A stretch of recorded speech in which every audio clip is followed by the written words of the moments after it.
Welcome everyone. Thank you so much for joining us. My name is Alex. I'm education lead for the NMRA. Today we're going to start the first session of our education series. And this year we have 3 parts. The first part is about meta-analysis, and we'll run once a week for the next 11 weeks. And just to reiterate, if people are interested in the mentorship scheme, or want a certificate for the education series, you'll need to attend at least 8 sessions out of the 11 for this first part. Okay, and everyone should have gotten an email, but if you haven't, please fill out the participant evaluation survey by this Friday, and I'm gonna drop the link in the chat in just a second. So please fill that out as soon as you can. But today we have Dr. Ahmed doing our first session. He is a cardiology registrar with lots of experience doing meta-analyses. And he'll be starting us off with the importance of research and the outline of a meta-analysis. So I have nothing else to say. It's over to you, Dr. Ahmed. Thank you.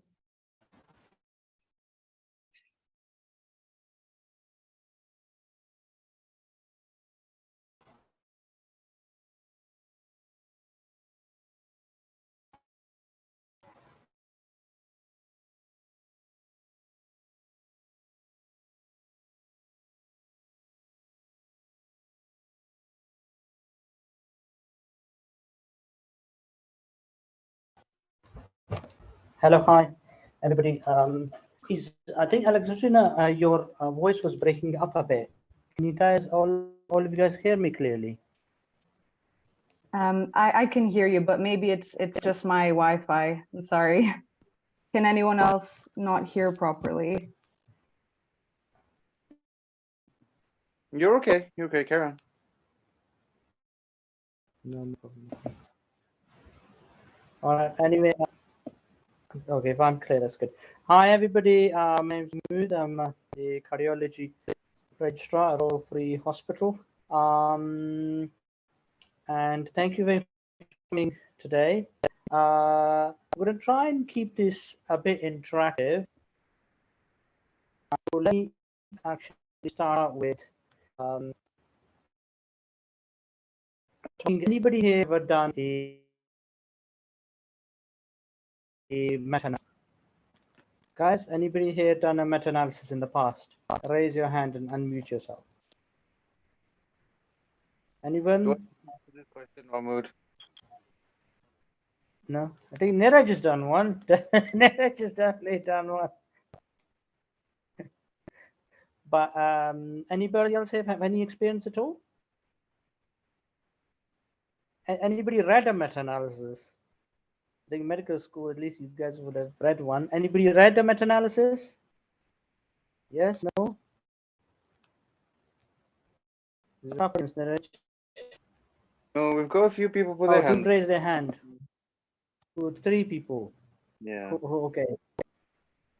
Oh, so that's Alina, Laura. Laura? Let's allow Laura to talk. Yeah, what was your experience, Laura? Hiya.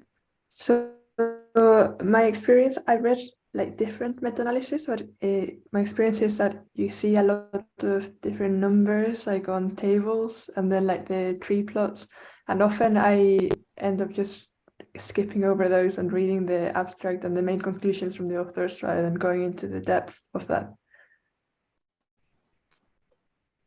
Very good. Yes, so I think it's important to be able to. And false plot is just a summary. So in a way, it's an abstract in itself of data. Now let's see who raised their hands. The hands seem to have disappeared. There were 2 other people who had said they had read or done a meta in the past. Who were they? Was it Han? Yeah. What was your experience? Let me allow you to talk. Yeah. Oh, yep. Hi. Can you hear me? Hello? Yeah, I can hear you. Yeah. Hi. Yeah. So it's I can hear something. you. Yep, so if you first do like a systematic review first, where you just filter out like a bunch of papers based on like the criteria you're trying to like get, and after that you like assess like Yeah. if the studies are like similar or not based on like the heterogeneity, and you just like after that you just compare like their outcomes and see like if there is a like a significant difference or between like treatments or something like that. Very good. So I think, as you said, it's basically a comparison of different papers, and you want to see what is similar, like in the sense that, let's say there's a treatment. You've got a treatment for, let's say, dementia, and you've got a new drug, and then 5 or 6 papers come out, and then people aren't sure. So then what you do is you take those 5 or 6 papers, you use a technique to basically pool their results. It's an averaging technique.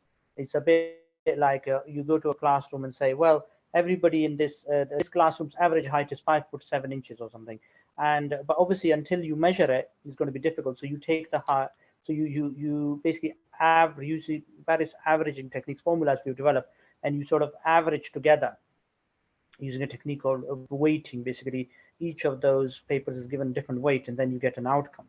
And that actually generates the forest plot. Forest plot is basically the let's say can be a mean for each, and then sort of a confidence interval, which is usually is according to the number of people in that study. So so it takes a little bit of time to initially understand the meta-analysis. When I first looked at it, I didn't know what the hell they stood for. I used to, as you said, skip the forest plot myself and think, well, what the hell does it mean, and just read the abstract. And the main paper was like gibberish. Anybody else? Any experience, guys? No? All the hands disappeared. Oh, wait. Anybody have any experience of meta-analysis? Anybody need data entry or anything else? No? And you read any interesting meta-analysis in the past? No. All righty. So I'm gonna start on this topic then from the beginning. So actually, interesting enough, so I know Niraj for a little while. He's and he wanted me to go through a bit on how to do meta-analysis. And okay, so I just want to read the room. I think you guys are quite early on, and today we're going to cover 2 topics. One is medical student research, yeah, and how it's important to publish early in your career. And interestingly enough, we're going to start with the meta-analysis. And the advantage of this is there you're going to see a few forest plots.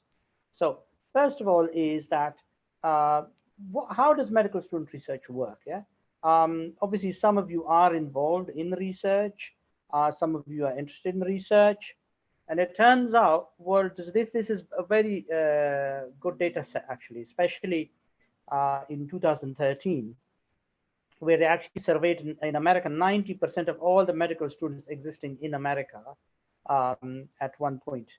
So basically, they found that quite a significant percentage, 73% of all medical students are actually interested in research. And this is, interestingly enough, what is called a forest plot. And a forest plot is basically a, so this is, how many students, for example, were interested in performing research. So for example, in Jacobs is 58 out of 73 were interested in performing research. It's quite a high percentage. Another place is lower, or in De Oliveira is very high, 906 out of 1,000. So you can see that this is giving in this case, they've done a proportion and then given a confidence interval, yeah, which is like a range where this falls in. And what they've done is then they've pooled it. So this is a summary of all of these. And this shows that medical students are very interested in research. Interesting enough, in developing countries, the interest in research is even greater than that in developed countries. It's quite fascinating, actually, if you look at it overall. Do you guys understand that this forest plot, in essence, each of these dots, yeah, represents the results of one paper, and these lines are the confidence interval. This is combined into this diamond, yeah, and this diamond, if it's not across the, if is across the line, that means it's a positive result. Yeah. Anybody have any questions about this so far? Guys, let me go after the Zoom thingy. Any questions? Any raised hands? Nothing so far. You're good. You guys know the answer. So, okay. So now the other interesting thing is that you know, a lot of medical students are interested in doing research. Quite a significant number, up to 33%. But this percentage actually falls over time when we actually start to see the reality of research.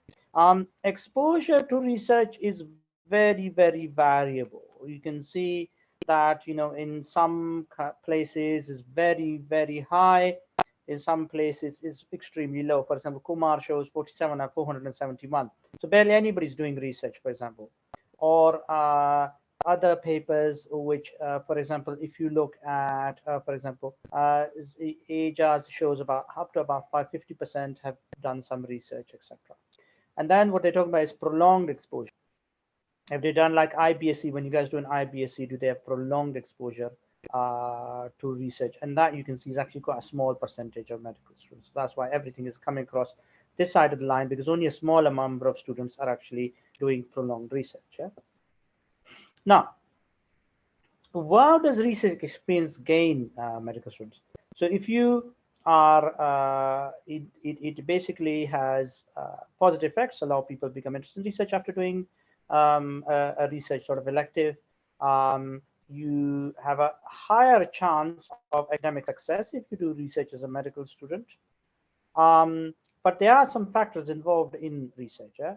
One of them is that, we'll go into that in a minute, but I think intent, as far as research is concerned, most people want to go into research, and has never changed, it hasn't changed in any country in the world, is that to get a competitive residency or a competitive specialty. Most people, this is their real intent. And this is throughout the world. If you look at it throughout the world, in every country, whether it's Canada or America or UK, the main interest in research is for career progression. And there's nothing wrong with that, because it makes you much stronger academic, makes you much stronger in your field, makes you have better results in your exams, etc. when you do research. Yeah? But the main motive is to progress in your field. Yeah, and you can see this is most in the UK, for example. There's a study from Griffin, 7 medical schools in the UK, and 51.4% said it was because of career progression. There was actually, I wanted to go. Actually, we'll get to that in a minute. But I think the one of the factors that drives people toward research is if they've done a research degree in the past. But we'll get to that in a minute. That's one of my latest slides. Yeah? The other interesting thing is proper mentorship is absolutely critical. And my proper mentorship means, lab assistant, yeah, and that you're not just a lab assistant. You actually do have a proper mentor who meets with you regularly, shows interest with you in you, and is actually a proper academic supervisor, rather than somebody you occasionally meet and is not really taking an interest, and you're doing some minor work. Yeah. And actually, let's go back to the group and ask what people's experience so far has. Guys, anybody have any research experience they can tell me about? Raise your hand, guys. Can't be that you guys came to this course and you have zero reason, none of you have any reason. Okay, Laura, it's Laura again. Okay, fine. Laura, what's your experience? Yes, so I've done some lab-based research, not meta-analysis, and it was like with using mice and like dissections to do with the immune system and the relationship with pain. Okay. All right. Did a lot. Okay. So was it successful? Did you manage to publish? Not published, just internal university work.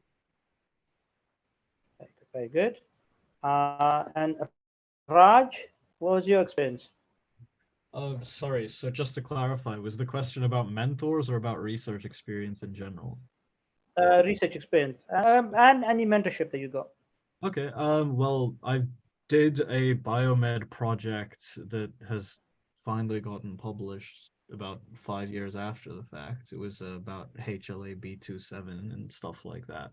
It was a fairly lab-based one. And then during my master's, I did another project based around lung transplantation and like reconditioning donor lungs so that those that are borderline might be used.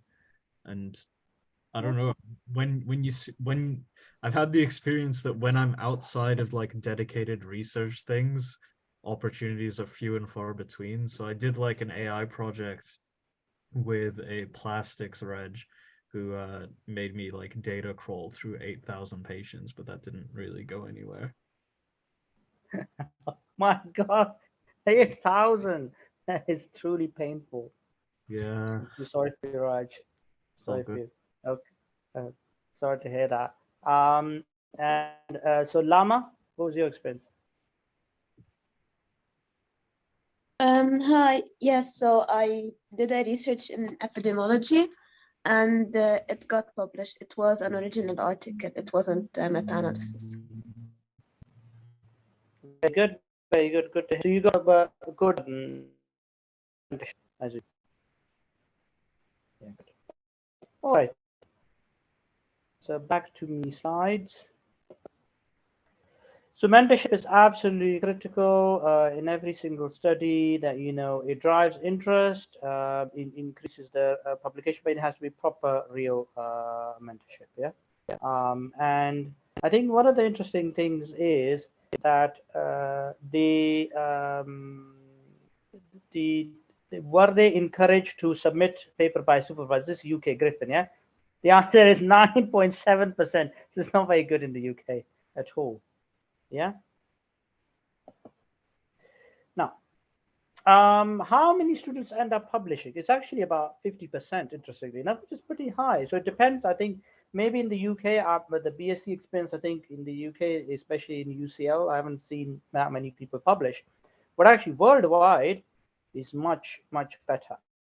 And up to about half of people, if you look at the data across the world, half of all medical students are publishing, which is not bad. And if you can see, some of them are publishing high quality papers. Yeah. In developing countries is much worse. So the more richer the country are, the more likely you're going to publish. And some students did get first author publications. So for example, Cohen found 74 of 217 at a first author. And I can't even pronounce this, Dyer by 304 of 981. So that's about a third, but still not bad. But some places was awful. So Collins, for example, found after a year of research, 36 out of 1,599 got published. This is actually, now this is interesting. This is an important point that you have to understand. Now, if you look at these forest plots, this forest plot, one thing you will realize is that the result of the forest plot is heavily skewed by the two biggest papers. This Collins, for example, it's got 1,599 papers. This heavily skews this forest plot. Yeah. So the fact that this is this side of the line, which means most people are not publishing, is heavily driven by this, by Collins, and to some extent by Dryburgh. Yeah. So what happens is the bigger papers affect the diamond far more. Yeah. The bigger papers affect far more, or diamond far more. So here, for example, the biggest paper is this one, which is Van Eyck, is affecting the diamond quite a bit. Yeah. So that should be clear to you. The diamond is affected by the bigger. The bigger the paper, usually the bigger effect it has on the meta-analysis. There's a few exceptions to this. That is if the confidence interval, which is this line, is big. Otherwise, okay. Okay, so if people do medical student research, they later on get involved in further research projects. And this is quite a big predictor. And it's also a big predictor for an academic career. Yeah, an academic career. And let me ask again. How many of you are interested in an academic career in the future? Oh, let's see. Let's ask Raj. Raj. Hi. Yeah. So what sort of academic career are you interested in the future? That's a loaded question. I'm not entirely sure. I'm only a third year right now. I've had research experience with like lab work and clinical work and stuff like that. I haven't really committed to a particular line though. Okay. Fine. I mean, it becomes clear over time. To be honest, it's better to be a generalist at the start. If you're a bit more of a generalist at the start, you end up publishing a bit more. Yeah. Wehan? Oh yeah, hi. So I'm just a second year, but I'm probably thinking about maybe something to do with oncology or cancer related stuff. So Okay, fine. And then Laura, what do you want to do? What sort of research do you want to do in the future? So I'm also a third year medical student, and I've a bit of a generalist still, but I quite enjoy neuroscience and endocrinology. So I would really like to like continue doing that with a foundation program and further on like an academic career. I think it's really exciting, but I haven't fully decided yet. Okay, very good. Okay. So, I mean, then obviously long-term success in academia is associated with research. And if you, they generally get up to 6 publications. People who've done research and have published at least one paper as a medical student end up having an average of about 6 publications later on. Yeah. So this is so research experience is still good, and they tend to get a lot of citations and awards and grants, and it increases their interest in a specific specialty. So when people say, "Oh, I'm interested in oncology, neurosurgery, or whatever," obviously you can't learn it as a medical student that easily, but you can publish a paper in it, and those people who publish a paper in that specialty just get a lot more interest. And you can see the diamond is to this side, yeah. For all of these, they're more likely to get awards, grants. This is what is this is a sort of composite. We actually, this is a composite diamond, which because we've added the awards, grants, and others together, and this is a combined forest plot, and this is the combined outcome. Yeah, this is important to understand. So this is, we don't usually do this in we tend to do them separately, but in this case, what we've done is we've averaged all these papers together. Yeah, and obviously you can see this is to the right of the line, and that shows the interest in your specialty increases a lot when you do research. Yeah. So it's important that you publish important to publish early in your career. And one of the biggest things that helps you publish early in your career is actually mentorship. Mentorship should be long. The mentorship for 3 years before it have any effect on you, and then it increases your risk. Your odds ratio for publishing significantly. Basically, increases your chance of publication. The other thing, if you've got a bit of money, yeah, if you got a funded project. And interesting enough, one of the biggest things is grant writing workshop. And this is something you guys should all look into, that if you are going to do research, you should go attend a grant writing workshop. This is what I was talking about, is better to do general research first, because if you're going to go and say, well, I just want to do research in neuro-oncology, and obviously your hospital doesn't have a neuro-oncology center, then it's going to be difficult. So in the beginning, it's best to be a bit flexible research-wise and take any opportunity that comes your way. Now, this is something interesting, that this is how research actually works.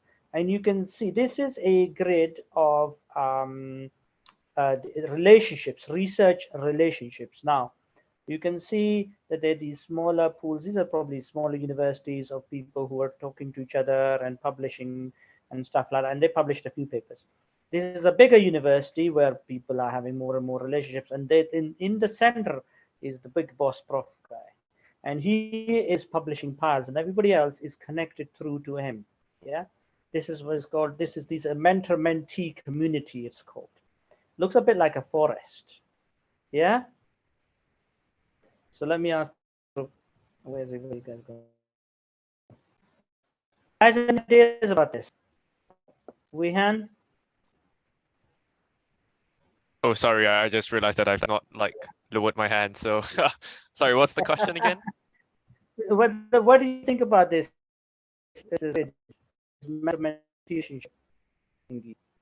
Oh, I think it's really interesting because you know, they've in the UK, it's always like the mentality like, oh, all the medical schools are like equal and everything, but it's not actually like the case. So for example, maybe like UCL's got like a lot more research interest compared to like other universities in particular. So I think that's like quite interesting to see. Yeah, so it's good. Yeah, you can see that the bigger universities, there's this huge network. So it's very important to understand the research is done in networks. Now, this is another paper in cardiothoracic surgery. I tried to do a bit on cardiothoracic surgery, but this is a field where you really have to publish to be able to get a training number. And what they found is that if you publish before you start a PhD, which means in essence like yoga's level, then you publish a lot more publications, yeah, overall, and your H index is much higher. So if you manage to unfunded research, in the sense you publish before you got any funding, the number of publications is going to be quite a lot, yeah. So the number of publications per year was up to 7, compared to people who don't do, you know. Obviously, it does help to do a PhD, but if you manage to publish before doing a PhD, then you publish a lot more. The other interesting thing is that, and this is what I wanted to go over, this is something called early career setback. And this is very important to understand. A lot of people have an early career setback. Yeah, they'll be like, oh, I didn't get a grant, or my project failed, and stuff like that. And it does this affect your career? Let me throw this open to the floor. Do you think having early career setback affects your career at all? Let's ask Nira. Who wants to talk about this? Guys, anybody have any ideas about this? Raj has some ideas about it. Let's see. Raj? Just to clarify, was the question, do you think having an early career setback impacts your later career? Yeah. Okay. I mean, kind of yes and no. Like, no, in the sense that I kind of have the mentality that any experience you get, so much as it was a productive experience, will go on to like shape your later development. But I think the real investment is just the time investment, and as long as you've made your peace with that, then everything's usually okay. Okay. Good. And Niraj, you wanted to say something? Hello. Yeah. No, I was gonna say. I think it depends on the setback, right? So, like for example, with our research group, with you and I, sometimes the paper doesn't get published because it needs more work. The journal doesn't like it, where they give us feedback and we fix it. But obviously, that process to fix it, resubmit, etc., can take up to maybe 6 months. So yeah, there's a small loss, but it's not permanent because you fix it. Then but there are some other losses where things can be a bit more severe, so maybe your funding gets pulled or something more severe happens. So yeah, like it depends on the size of the setback as to how long it takes to recover, but fundamentally you still have the skills, you still have the network, you still have everything you need. So if you give it enough time, your career will be okay and you'll still publish, you can still carry on. It's just how long does it take to bounce back from that initial impact. Absolutely. So interesting thing is, it's actually in some way good to have a career setback, because if you basically don't get a grant, for example, and you're like second, it turns out your career actually does better in the long run, which is quite surprising for a lot of people. But the reality is that career setback actually means, as you can see, these are red ones, is that you actually do better. So setbacks are good for us. And then this something I wanted to go over, which is career histories. Career histories, there's all sorts of research careers. These guys are making steady progress. Yeah, these guys are, these guys are doing really fast. I personally don't like people who publish a lot when they're young. I don't think it's that helpful, because the problem is there's two possibilities. One is that you've been very lucky. And if you're very lucky, you're actually unlucky, because the thing is you don't understand how hard it is to publish in reality then. The second possibility is that you killed yourself through overwork. And that's not good at all, because you might get burnt out. So neither of these are good. in the sense that it is a bit, I personally don't like people who advance really, really quickly, because I've seen a lot of burnout in those people. And some people don't make a start in their career, but still progress. And there's some people who basically progress initially, they don't progress as well, then they steadily progress. And then complicated moves are people who switch to another career or so doing something else, or switch specialties. But the point is that if you look at these charts, everybody sort of makes it. Yeah, everybody sort of makes it. Actually, the two types of people who make it a bit more, yeah, fine, some the quick advanced people can be very talented and can make it to, you know, top their career, but the people who made steady progress, they're really nearly there at the same rate. Yeah, the more you publish early in your career, the more you are likely to publish later on in your career. The other thing is that large number of collaborators has enormous predictive value, which means that if you're the sort of person who can work in a team, then you will publish a lot more. And this is key. You need to understand that the more collaborators you have, the more people you work with, the more likely you're going to publish more. And this is a network analysis of around the University of Michigan. And this was they mapped out the network, you know, the mentor-mentee networks, as we talked about before. And they said, well, you know, let's increase these mentor-mentee networks. So you can see these are only a few, and now they've increased them massively. Yeah, and they found a number of publications. So they made a deliberate attempt to increase the number of mentee-mentor networks. And this is this is just an indicator that one thing you have to understand is that you can't you can't create a mentee-mentor network after 50. So a good way to understand this is anybody who is your boss is above 50 years old, I don't think he's going to be a good mentor. Because people technically cannot, in science, cannot form new friendships or collaborators easily after the age of 50. Okay, I'm going to throw this to the floor. This is quite a controversial thing to say. If anyone has anything to say about this, guys, what do you guys think of this? That the data that shows that after the age of 50, you can't easily form new friendships, and therefore you can't easily be a good mentor. Anybody have any ideas about this? I'm not necessarily sure it's this idea of friendships, you know? Like, I think it's potentially, I think it's, you know, obviously, there's kind of this mix up between a professional mentor-mentee, so for example, a PhD supervisor to a supervisee, because yes, it's a 3-year commitment, but doesn't necessarily imply a friendship.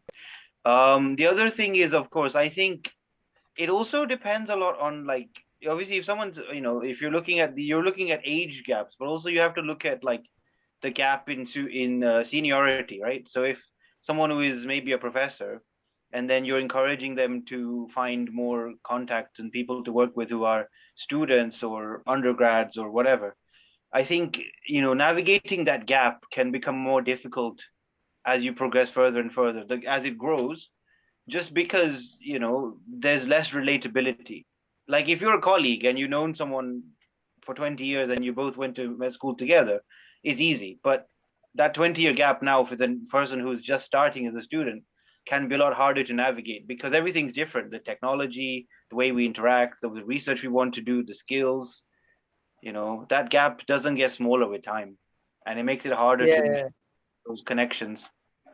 Especially when you're that senior, right? You already have your own network. Like, you're used to working with people who are 20, you know, who are your fellow professors and postdocs and everybody. So to add more to that can be quite challenging, because you get familiar with what works. Yeah, absolutely. So I think I'm just showing the different fields so you understand the humanities and social sciences. So it's not a problem. In medicine, yes, this is a problem. You below 50, all your mentors, collaborators are below 50. Okay, now there are two types of collaborative network. Now I think we're going into this a bit to try and understand, you know, how actually the networking within research works, because this is important, because that's where medical students have a problem. Is the entry point is the problem. There are two types of network. One, academic social network. The academic social network is co-authorship is a proxy for collaboration, in the sense that you have 5 or 6 co-authors. You don't really know them. You'll be on a paper with James, John, Wally, and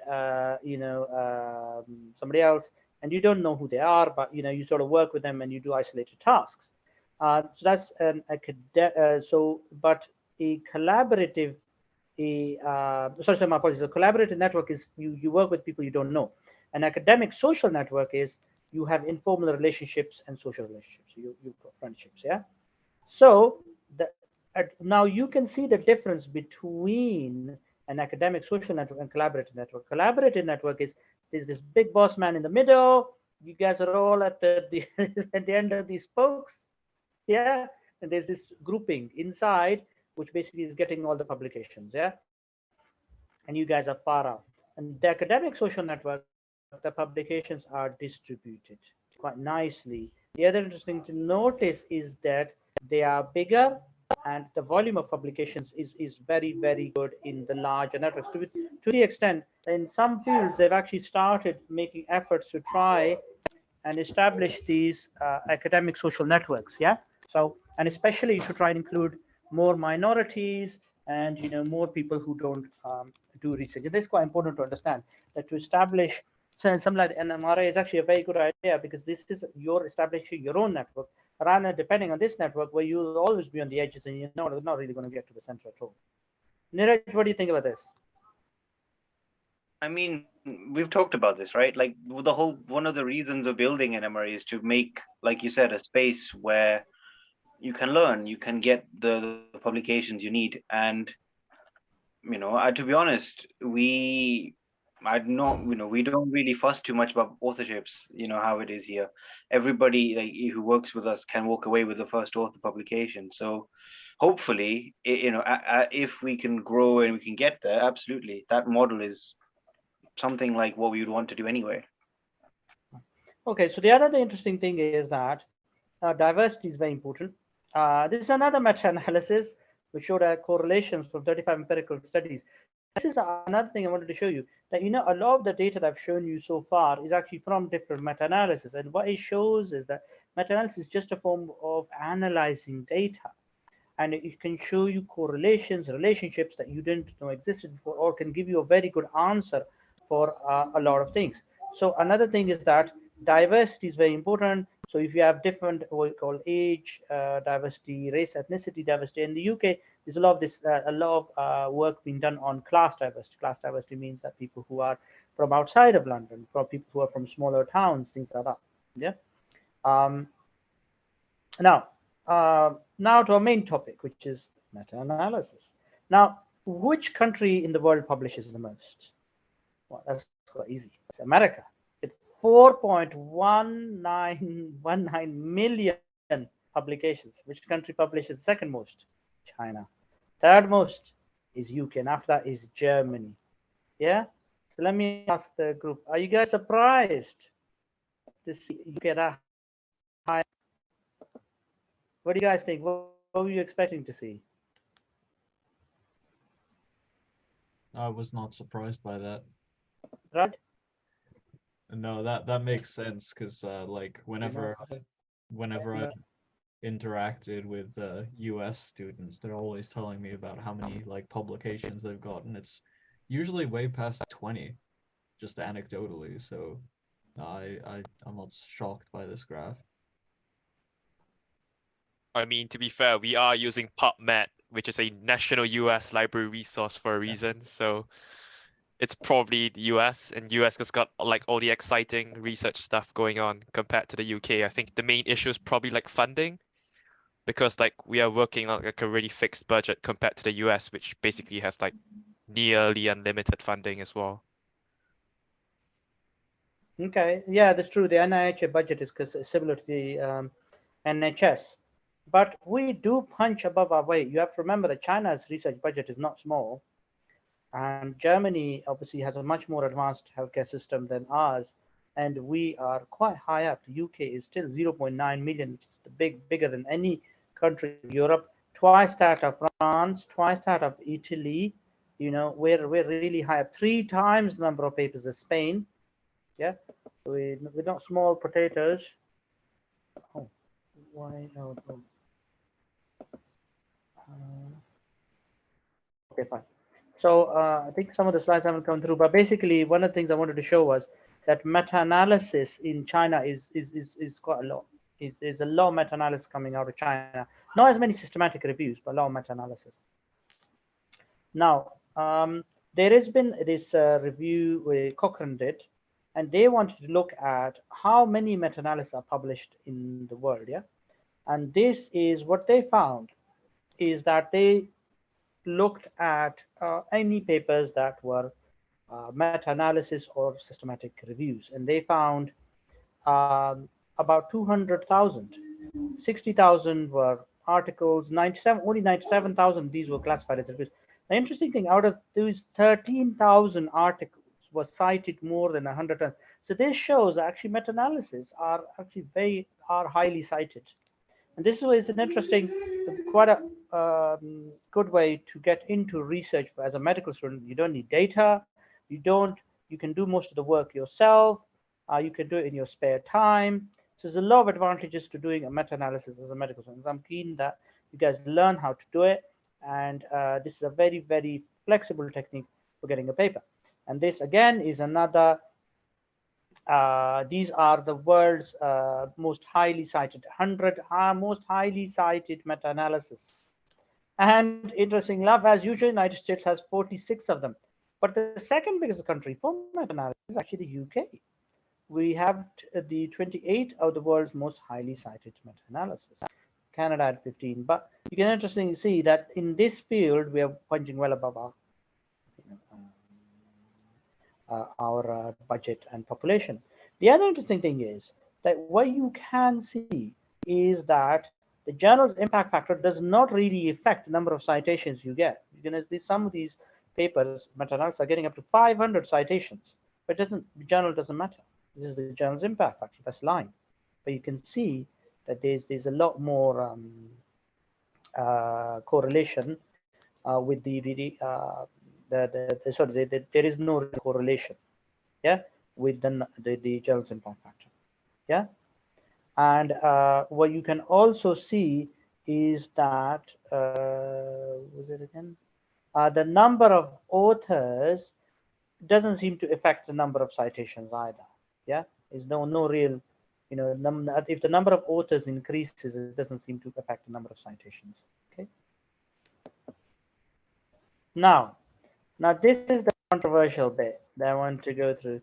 So Niraj, I want you to do my technique first. What do you think?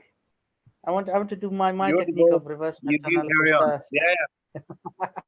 let me ask the group, guys. So I wanted to talk about this technique of meta-analysis, which is actually I'm not sure many people apply it, but it's something I'm up with, and I think it works really, really well. Which is that you do a meta-analysis in reverse order. Yeah, in the reverse order. This is fascinating. I'll go through how to do it properly as well. Well, in the order that you're supposed to apparently do. This is 7 steps. We'll go through it in the rest of the series. But first step is you analyze, is there a need for a new meta-analysis? Yeah. So what happens is that you go to a journal. Let's say I am a actually let's throw it into the room. Let's see. So, can you any of you guys name a major journal in your field? One of you guys, can you name a major journal in the specialty you want to go into? Any of you guys? Attendees? Annals of Surgery, I think. Which one? Annals of Surgery. Okay, fine. So what I would ask you to do is I would say go to Annals of Surgery, and I would say go look for any paper in all the original papers in the last 6 months, and then I would say go look at those papers and then find if there's been a meta-analysis done in that area in last. Now the reason that is important is that research is a bit like fashion. Yeah, it's like the fashion industry that new papers come out, topics fall in and out of fashion. A few years ago, COVID, and everyone wanted to publish on COVID, and no other papers getting published at the moment. AI is hot. So in my field, for example, a few years ago, stents were hot, and nobody cares about stents anymore. You can't get a stent paper published easily now. So what you do is let's say you look at the annals of surgery, and in it, let's say they're giving importance to robotic surgery, for example. Yeah. So they look at robotic surgery. So you find a paper on robotic surgery, and then you look and see if there's a meta-analysis published on robotic surgery in the last 6 months. And if you find a paper published on robotic surgery, sorry, meta-analysis published on robotic surgery in the last 2 years, you look and see if there are any new papers that you can include into that. Yeah. So you see if there are any new papers that you can include into that, and if those 2 new papers will change the results, let's say, then you can do a new meta-analysis.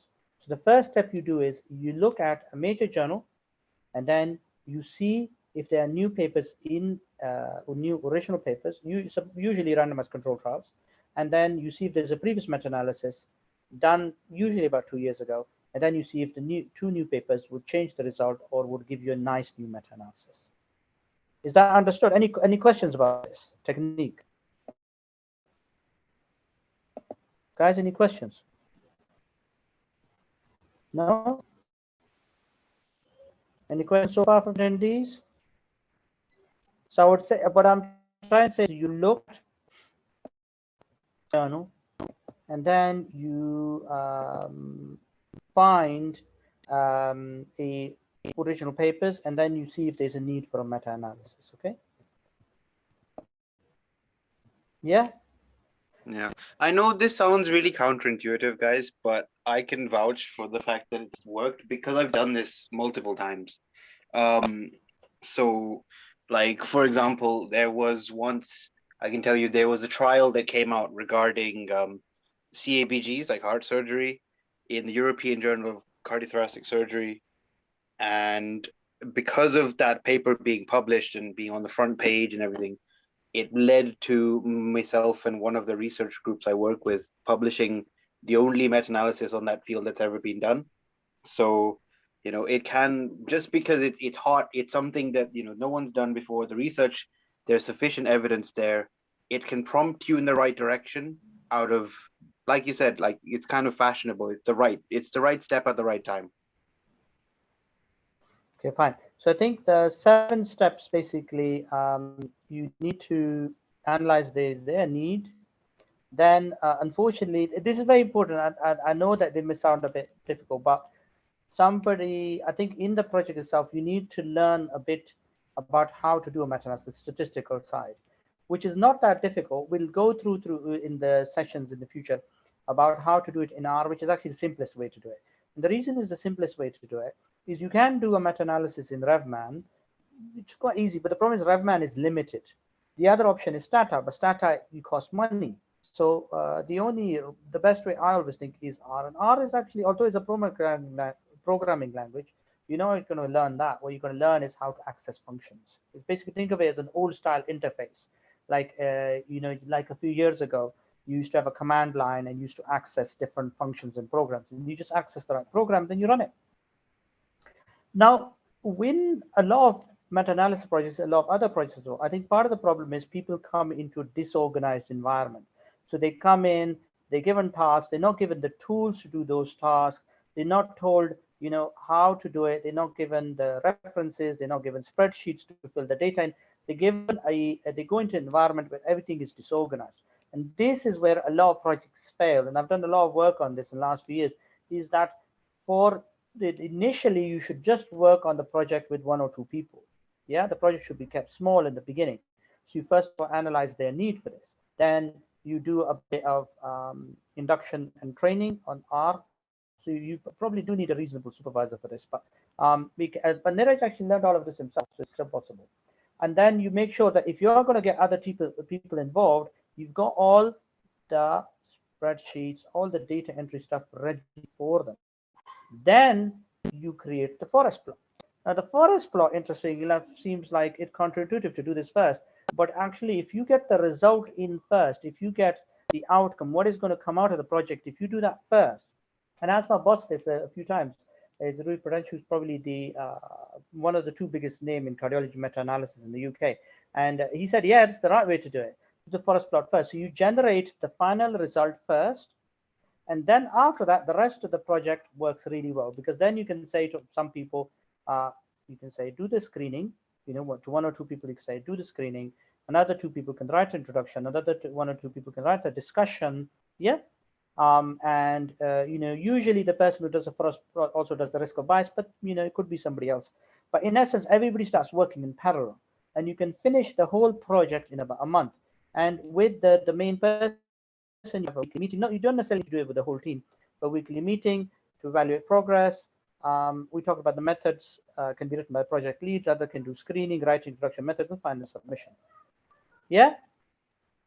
So just to go through the steps, the first step, so analyze the need for new meta. So choose a project lead. You need to clarify the time commitment.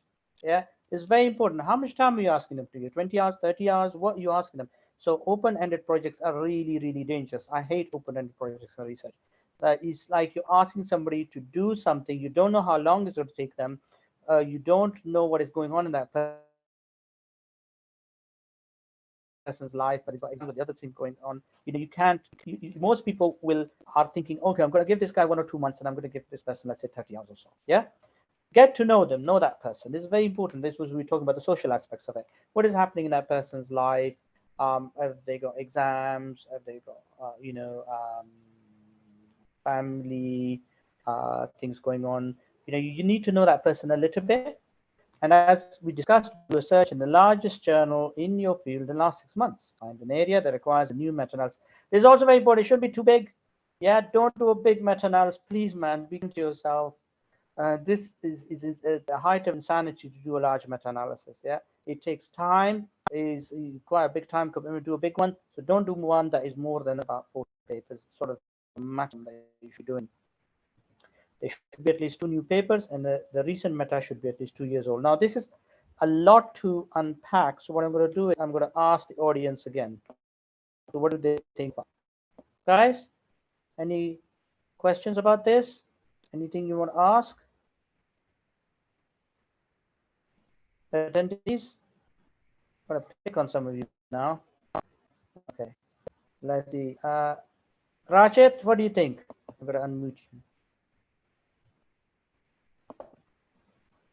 Hello, sir. Hi. Okay. Rachit? So could you repeat your question? I said, what do you think about this technique so far? So I think I'll agree with that. I was part of a project that had, I think, over 100 papers in their list to undergo it's a narrative review, and they had around 100 papers, and it was a huge headache to complete the entire task. So I think I agree with this part, as the 20 to 40 papers seems like a good enough number. I should really say 10 to 40. 10 to 40. 40 is the upper, really is the maximum upper limit. Yeah.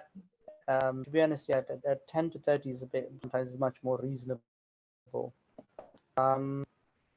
Laura, what do you think?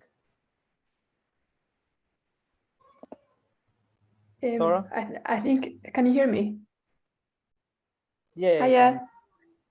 I think it's really good guidance, because I don't really know how many papers I was expecting. I have started a meta-analysis before, or like a systematic review, but it, as you say, when it can be a bit disorganized, then it was actually difficult to know what I was doing. So I didn't use R, I was just on some Excel spreadsheets. So I definitely agree with you with it having a good structure from the start. I think it helps you save a lot of time. Okay. And Wihan? Let me unmute you. Yeah, Yeah, so like I've got experience like doing like 40 papers before, like a systematic review, and it's like a really huge headache. So I definitely agree, like it should not be too big. So got previous experience with that. So yeah. Okay, fine. All right, so you guys understand this a bit. Okay, fine. So I think is about the techniques we talked about before, that you need to be clear. So time commitment, let's say, 40 days to 60 days, I think, is probably the maximum the project should be finished in. As I said, get to know who you're working with and do a proper analysis search in the largest journals, find an area requires a new meta, which is probably should be an RCT, an area where a randomized control trial is published because they give the nicest data, not too big, 2 new papers, and the recent meta should be at least 2 years old. This is an example of this guy managed to finish a meta-analysis in 1 month. I joke, no, yeah, this is not a joke. This guy is beyond belief.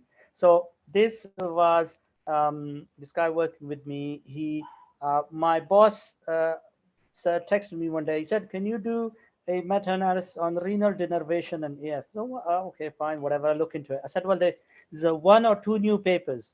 He said, "Do it anyway." I said, "Okay, fine." So, 2 new papers. So I meet this guy. He tells me he's a medical student. He says he wants to work with me. And I say, okay, fine, do the forest plot in R. But he had some experience, but he ended up using RevMan to save time, whatever, So he did the forest plot, and then he's written the method section. And then I gave him some people to write the intro. But the thing is, it basically becomes quite easy because when people see the final result, they're very willing to help you because they can see the paper's going to be published soon. So we got some people to write the intro. Discussion. He did the methods, and we took a lot of the data and the risk of bias from the previous paper, although we did double check it. And actually, the paper is done now. I think it was finished yesterday. I'm going to submit within about 2 days. The second example is actually this paper on LV thrombus. And this was, again, we found this that, this is a very hot topic in cardiology, is whether or not cardiac MRI is better at detecting LV thrombus than echo.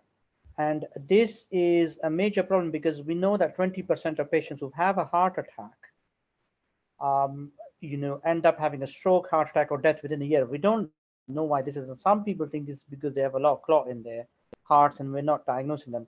So he did looked at previous meta-analysis, asked him to simplify the question. One of the other interesting things is that you need to simplify the question. I really hate complicated questions. So the previous meta-analysis looked at echo versus CMR versus CT. I said, can you just toss and TOE? I said, toss out the CT and TOE. I don't want a complex analysis. Just look at 2 things. So he did this on LV thrombus. He found 2 new papers, but he managed to find evidence that if the wall is not moving, he found 2 papers that show if the wall is not moving, that means that there's a 100% chance of an LV thrombus, which is some new stuff. And he did all these bivariate plots in R for me. This is all within 2 months. I was quite surprised, actually. In the end, his statistics were so advanced, I couldn't even understand it. I had to show it to another statistician to actually look at it. And he said, yeah, it's all fine. But so these are 2 that we did recently, and they were both done. So the first one was done within about a month, and the second was done within about 2 months. But the same thing with both. That both of them, the forest plot was done first. Yeah, that was the first step. So how do you do it? So this is how I sort of structure it. We have an induction meeting.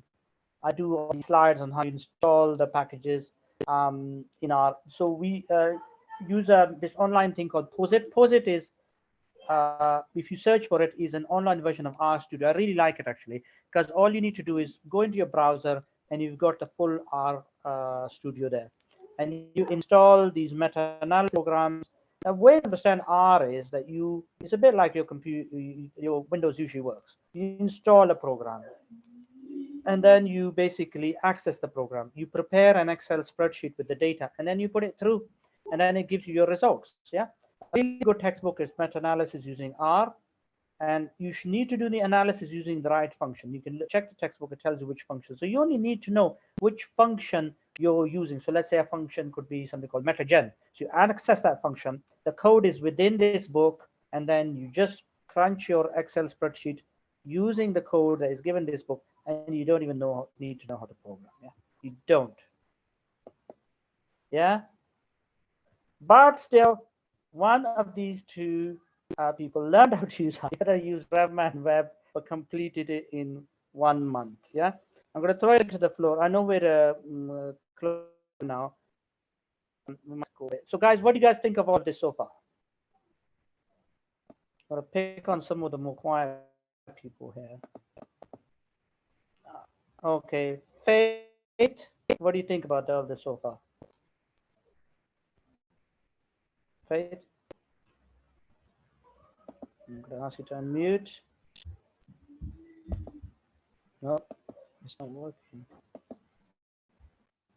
Oh, let me try Bilal. Bilal? Niraj, when I try click on ask to unmute, it doesn't seem to work. They have Okay, to okay, I'll just click on Raj then. unmute themselves. Raj, what do you think? It's certainly a lot to take in. I didn't realize how involved the process of meta-analysis was. Sorry, how? How involved the process is. I find, I don't know, just like the mention of like installing and like installing all the R stuff. I think that's the biggest source of friction for me, just from like listening into you speak for the last hour or so. Like, is R a difficult program to use?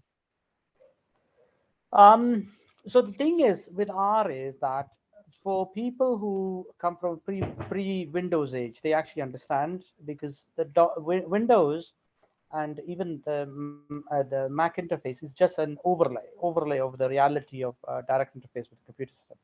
But in essence, we'll do this later on, because I want to do this. This is a key skill. But R is not difficult to use. It's not actually difficult to use, and to be honest, most people that I've taught so far have been able to pick it up in an hour or two.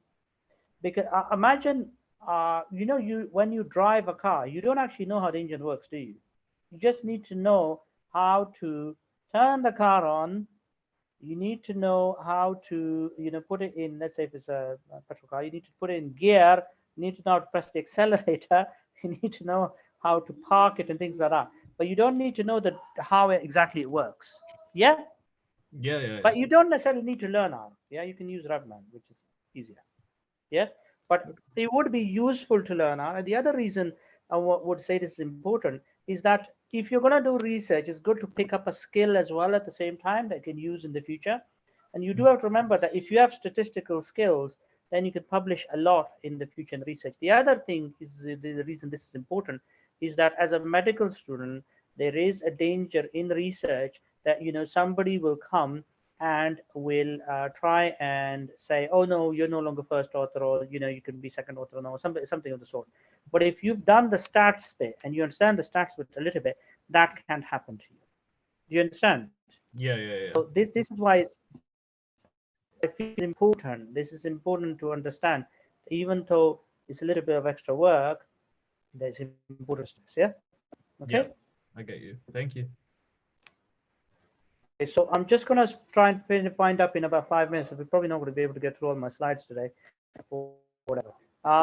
So the other thing, as we just talked about, is the resources for the project need to be. This is where you need to do planning and organization. It's very critical. Otherwise, your project will fail.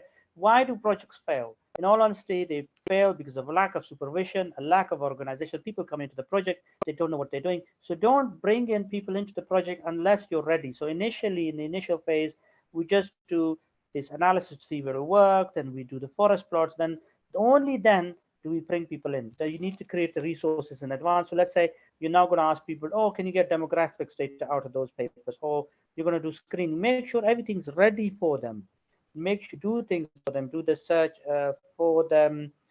Make sure if let's say I'm teaching somebody R, I make sure the slides are ready so they can see how to use the program. A lot of people have used my slides. It's easy to use. Make sure you have all the links to whatever risk of bias tool is required. So I have spreadsheets for risk of bias tool.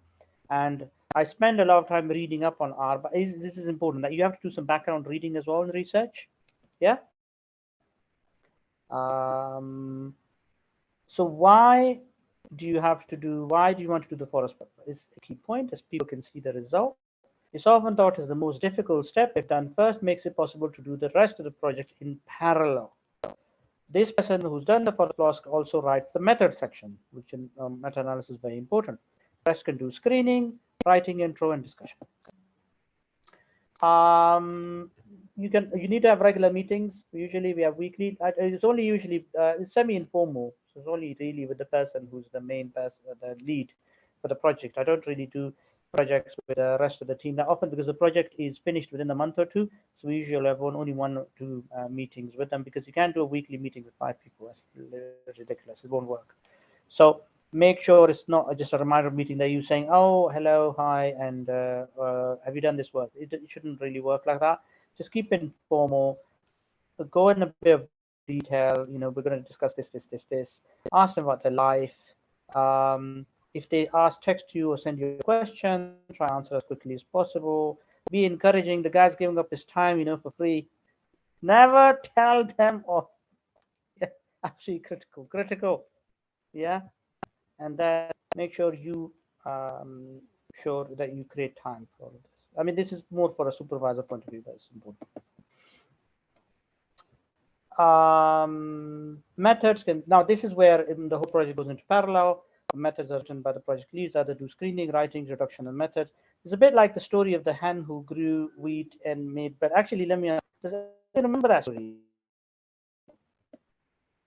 You guys remember that story about the hen who grew wheat and made bread? Does anybody remember this story? I'm quite shocked. Alina, do you remember the story? Or Jamil? No? No? Or Zahira? No? Basically, the story is there was a hen, and the hen grew some wheat, planted and grew some wheat. What happened is that she made bread, and then the other animals didn't help her throughout. So she didn't share it with them. But that's idiotic. How are you going to just eat bread? When they were willing to help her, when she had the result, she should have said, well, can you bring us some condiments, and can somebody help me serve the bread, and can somebody help me slice it? My point is that if you got a nice result, if you show them the first loss, they can see, okay, the project is working, and they get an organized environment. And then you ask them to do this introduction in this way and do this discussion in this way, then you know what? It will all work really, really well. Great work is always done in group. Yeah, this idea of this isolated scientist working in total isolation, like Iron Man, and inventing his suit is ridiculous and does not work. Yeah, Iron Man did not invent his suit by himself. He had a factory. And then submit. Ask your team. Be ready to submit. Be patient. Be ready to make changes. Niraj, I think we've run out of time. Is there time to do how to actually do it normally? Yeah, you carry on. Don't worry. Extra like Okay, 5-10 minutes. You can do it. Yeah. Okay, so we'll just do this quick. So yeah. This is how you're supposed to do it. Yeah, that was what I call reverse meta-analysis. This is how you normally do it. So similar, you see if the topic's been seen before. Then you establish so you define the research question, establish the team. This is normally how you're supposed to do it. And then you define the search strategy, selection criteria, and then you design the data collection form. Then you write the protocol and register review. This is usually done on Prospero. And run the search in multiple databases, collect the references and abstracts in one file, eliminate duplicates, and then 2 reviewers screen the abstract and title. Now, the problem with doing this is I've done this a few times. And by the time you get to stage 10, everybody's lost interest because this has been dragging on for 3 months now. And then by the time you get to the data collection phase, everybody's lost interest. And the bigger problem is that when you actually get to the data collection phase, actually the data collection phase around here, yeah, number 16. Once you get to the data collection phase, you know, everybody's lost interest. And the other problem becomes that when you get to the analysis phase, often enough, you need slightly different data as well. So you have to ask people to go back and collect more data for you, and that becomes a bit of a mess. Yeah. So, but there are some interesting steps here that we need to just go over. So 2 reviewers screen the title and the abstracts, yeah, to find the right papers. And then what you do is you also try and find that there are other papers which experts have or other people have. And you also want to look at the full text. So this is the first bit is the screening the abstracts. The next is the looking at the full text. So there's 2 levels of screening. And then you do the data collection, and then you do the study quality and risk of bias. So risk of bias tools, the risk of bias 1, risk of bias 2, Newcastle, they're all quite difficult, easy to use, and they're basically about study quality. So whether it was randomized properly, stuff like that. So that becomes one of the tables in our meta-analysis. And you prepare the data, and then you decide whether to meta-analyze or not. And after that, there's some other, the thing with the forest plot already gives you the heterogeneity, so you don't need to worry about it. And then you update and submit for publication. So 24 steps.